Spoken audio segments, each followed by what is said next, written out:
Bună ziua, dragii mei! Bine ați venit, bine ați revenit! Eu sunt Meme și astăzi facem împreună citirea pentru energia momentului prezent. Vă reamintesc înainte de toate că sunteți minunați, dar și că vă mulțumesc pentru fiecare ocazie pe care o petreceți aici cu mine. Haideți să vedem care este mesajul pentru voi astăzi. Plăcere. Indulgență. Căutăm să ne bucurăm, căutăm plăcerea, căutăm satisfacție personală, căutăm stare de bine. Foarte bun mesajul.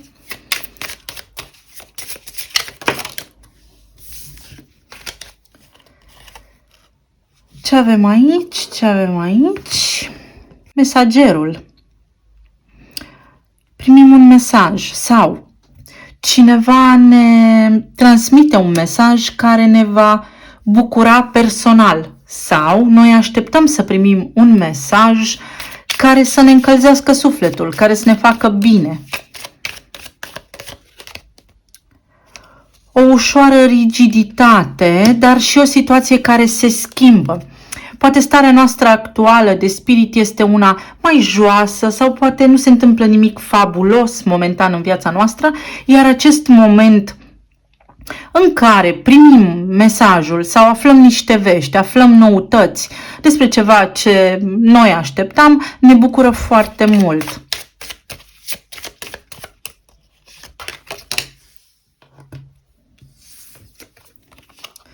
Și avem aici o tristețe.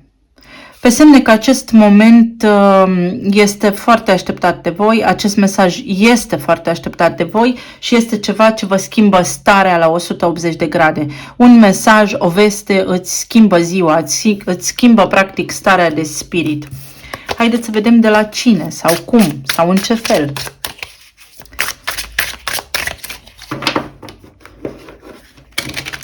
Vă simt un pic grăbiți, cu un picior în casă și cu un picior în afară. Unde vreți să plecați? Aveți drumuri de făcut, multe drumuri. E o ușoară agitație aici.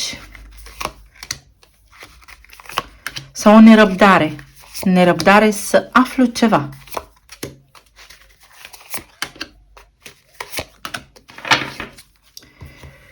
Bun. Pornim la drum către relație. Marea preoteasă, ceva ce vreau să știu, un răspuns pe care tot caut să-l aflu și nu găsesc soluție. Nu se arată, mă ține treaz, noaptea, această incertitudine. 7 de bâte, pentru care chiar vreau acum să aflu. Cineva v-a ținut aici în șah, veștile care nu apăreau, rezultatul pe care nu-l obțineați. Lipsa comunicării v-a ținut în șah și v-a stresat teribil. Incredibil cât de coerente pot fi mesajele în unele zile, dar coerent așa cu subiect și predicat. Ce doriți să aflați? Pentru ce este Marea Preoteasă aici? Ce ne transmite? Este ceva ce cumva sub o formă sau alta știți deja, dar doriți o confirmare. Este ca și când vă aud spunând, aha, știam eu sau ți-am spus eu. Ceva ce vă va bucura foarte mult. Ceva ce vă doriți foarte mult să aflați. Vă doriți să aflați vești de la o persoană cu care nu ați vorbit de mult timp. V-ați chinuit, luptați să aflați un răspuns. Luptați să aflați vești, să știți dacă e bine. Sunteți profund îngrijorați aici. Pentru cei singuri, cumva doriți să aflați când cunoașteți pe cineva. 9 de bâte. O victorie. Doriți în sfârșit să scăpați de durere. Acest mesaj vă scapă de durere. O luptă lungă. Despre un drum, cineva este la distanță. Doriți să aflați vești de la distanță. Doriți să aflați vești de la cineva care este la distanță, care nu este lângă voi acum. Este la depărtare. Dar acest mesaj va aduce vindecarea. O veste bună vine către tine acum. Te schimbă, îți schimbă starea din stres și rigiditate și tensiune în ceva plăcut, în ceva bucurie, în ceva care îți bucură sufletul. Justiția. Da. Unii dintre voi doriți să aflați vești despre statusul relației voastre și cumva mesajul îți confirmă, te eliberează. Acest mesaj te eliberează de stres, te eliberează de nervozitate, de angoasă.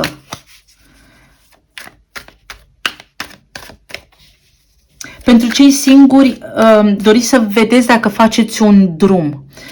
Acest drum poate veni pentru voi ca o ușurare, ca o eliberare de stres. Evident că acest drum, această cale, am auzit il camino din senin așa, poate deschide poarta către un nou început, este un nou portal emoțional aici, este o avalanșă emoțională, atât pentru cei singuri, cât și pentru cei care sunt în separare, cât și pentru cei care sunt într-o relație stabilă, veștile pe care le primiți, mesajul pe care îl primești, noutățile pe care le afli acum, îți aduc bucurie în suflet.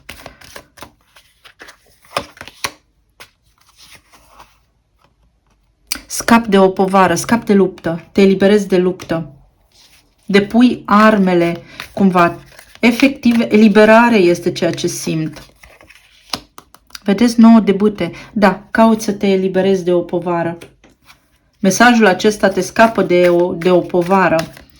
Ai legătură cu o persoană care este și ea foarte ocupată, care și ea are foarte multe lucruri de făcut dacă sunteți în separare. Unii dintre ei au atenția canalizată către altceva. Unii dintre ei au fost ușor ostili cu voi, iar acest lucru va cauza foarte multă durere. Dar 9 de cupe vorbește despre împlinire și din nou justiția. Ți se face dreptate, dragă suflet. Primești o veste care îți înseninează ziua și care restabilește cumva armonia în sufletul tău. Este foarte puternic semnul Săgetătorului, foarte puternic semnul Leului, foarte puternică Balanța aici, foarte puternic Scorpionul, foarte puternic Peștii. Să mergem mai departe. Deci este o energie de aer, de foc și de apă care dansează așa cumva într-un amalgam de emoție, curaj și determinare. Prinzi aripi, un mesaj care îți dă aripi. Pe planul material văd îndrăgostiții, 8 de monede și 2 de cupe. Ai de făcut o alegere care te va duce către o sarcină pe care o dorești foarte mult, dar o sarcină, poate fi și o sarcină fizică. Poate unele dintre dumneavoastră, doamnelor, obțineți în sfârșit sarcina mult dorită. Dacă așa am spus, sau voi, domnilor, deveniți tătici. Dar vorbeam despre sarcini profesionale. O sarcină profesională, o responsabilitate profesională te urcă pe culmile succesului. Ai de ales între ceva foarte complex și de suflet și cum să vă explic, ai de ales între ceva complex sau ceva de suflet. Cumva văd aici pentru voi profesional două drumuri și o singură cale. Adică calea va fi una singură, dar sunt două posibilități cum ajungeți la ceea ce vă doriți. Văd că depuneți un efort foarte mare pentru ce vă doriți aici și sunteți constant într-o funcție sau într-o permanentă poziție de a decide. Aveți puterea să decideți lucrurile. Probabil că aveți o funcție cu factor decizional aici, care vă face să fiți ușor rigizi, probabil, care vă aduce neplăceri, să aveți cumva un job, un serviciu, unde pe alocuri deciziile pe care le luați nu sunt neapărat și îmbucurătoare pentru ceilalți, dar există și o latură frumoasă a responsabilităților pe care le aveți. De asemenea, va trebui să luați o decizie cu banii, veți decide să cheltuiți niște bani pentru voi, pentru ce doriți voi. Faceți o achiziție mai costisitoare, dar care vă bucură sufletul. 4 de spade. Pentru unii dintre voi vi se spune să vă calmați un pic și să nu mai cheltuiți atât de mult pentru lucruri mărunte. Iar alții dintre voi, în sfârșit, hotărâți să luați o pauză de la serviciu și să vă luați un concediu mult dorit. Împărăteasa, pentru că meritați. Aveți în sfârșit totul sub control, astfel încât să puteți să vă luați o vacanță sau să stabiliți încă de pe acum, să faceți niște planuri care au un impact financiar destul de important în viața voastră pentru sărbători. Iar aici la partea emoțională, 3 de cupe, bucurie, 10 de cupe, bucurie, regele de spade. Un medic vă dă o veste care vă bucură foarte mult. Pe de altă parte, unii dintre voi aveți o reușită la nivel intelectual de la cineva, de la un mentor, de la un profesor și așa mai departe, sau de la cineva care vă învață ceva, un trainer, un pedagog, cineva care are rolul de a vă învăța pe voi ceva în viața asta, care vă bucură foarte mult, vă duce la împlinirea sufletului vostru. Unii dintre voi absolviți aici un proces de învățare pe care l-ați început cumva în urmă cu o cifră de 7, dar nu numai, 14 și 5. Da? Aveți o reușită foarte mare aici, iar alții dintre voi scăpați de o provocare. Ați avut o cumpănă pe care ați dizolvat-o așa, efectiv. Aveți o reușită mare, mare, mare de tot aici. Este o frecvență a reușitei care vă împlinește lumea. Închideți un capitol, aveți o reușită extraordinar de mare, luați un examen, unii dintre voi vă luați permisul auto, unii dintre voi vă cumpărați o mașină, unii dintre voi în sfârșit închideți niște drumuri pe care le-ați făcut la medic, sunteți, cum să vă spun, clinic sănătos. Și puterea. Da, da, aici are, văd și partea de cardiologie, văd și ceva la gât, pentru unii dintre voi ceva la cap, sunteți clinic sănătoși, scăpați sau se remediază, se îmbunătățește, vă simțiți foarte bine. Asul de cupe, claritate.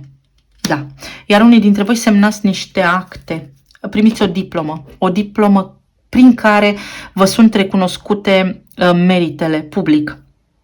Recunoaștere. Foarte bun. O carte din acest set. Ce ne mai spune energia? Pictură murală. Să fiți prioritatea voastră numărul 1. Se produce o schimbare în viața voastră care vă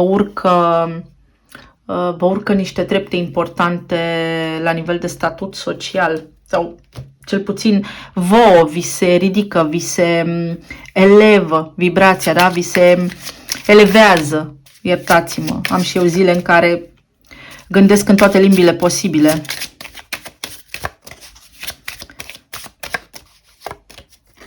Ce mai avem aici? Calea. Vi se deschide o cale nouă. O cale de transformare majoră.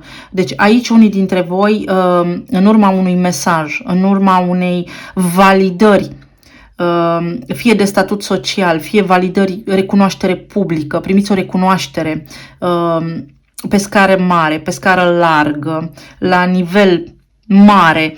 Depinde, evident, pentru fiecare dintre voi, se aplică la situația voastră. Onoare, v-am spus, primiți validare. Da.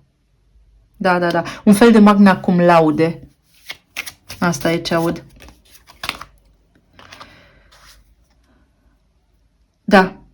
În sfârșit sunteți recunoscuți, vi se recunosc meritele. Ar fi așa, aici mesajul pe care îl primiți la zona de relație este că în sfârșit vi se recunoaște meritul, aportul vostru în relație, auziți ceea ce vă doreați să auziți pentru a putea închide unii dintre voi un capitol, pentru a putea dărma zidul, pentru a vă putea elibera de ceva ce v-a sufocat foarte mult, ceva ce v-a redus vocea, v-a luat din vitalitate. Aici, pe plan material, în sfârșit, cumva primiți o promovare, vi se schimbă statutul social, primiți o recunoaștere, vi se oferă ceva ce voi așteptați de mult, ceva ce este la nivel de recunoaștere publică pentru unii dintre voi. Iar la nivel medical, în sfârșit, scăpați de un diagnostic sau e totul sub control, e totul în echilibru.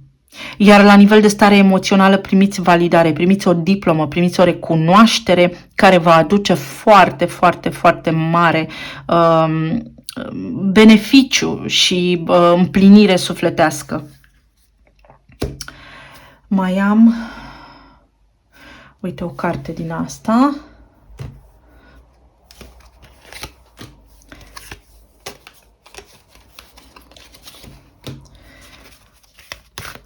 Am avut un debit verbal și o logoree. Câteodată informațiile curg și nu se opresc. Le dă drumul la robinet și îmi vine să spun tot. Egalitate, stabilitate. Voi aici, dragii mei, primiți o recunoaștere care vă schimbă complet drumul. Intrați pe un alt drum. E ceva major, este ca și când primiți puterea, vi se oferă puterea să schimbați ceva. Unora dintre voi li se oferă custodie comună. Din nou, este ceva ce am auzit, nu înțeleg legal. Familia și tribul. Da, primiți o recunoaștere ierarhică. Unii dintre voi veți fi recunoscuți ierarhic, după caz, cum vi se aplică. Ca semne astrologice v-am spus, bun, reiau, nu mai țin minte, am turuit atât. Avem foarte puternic balanța, avem foarte puternic săgetătorul, avem foarte puternic aici leul, avem foarte puternic peștii, avem foarte puternic racul, vărsătorul, iarăși, energie foarte, foarte puternică. Aici, la planul material, avem Gemeni, foarte puternic, vărsător, balanță taur, avem rac foarte puternic și fecioară. Iar la planul acesta emoțional sau la sănătate avem toate semnele de aer. Avem leul, avem săgetătorul, avem racul, avem peștii foarte puternic și aș putea să spun vărsătorul, dar putem lua în calcul toate semnele de aer pentru că oricum avem asul de spade aici. O citire foarte bună, simt forță. Știți cum aprinzi un băț de chibrit care are forța să ardă efectiv o pădure sau tot, să ardă tot, este ca și când se face apel la misticismul arhetipului plutonian, al planetei Pluto. E o forță teribilă aici, primiți o forță foarte mare. Talismanele.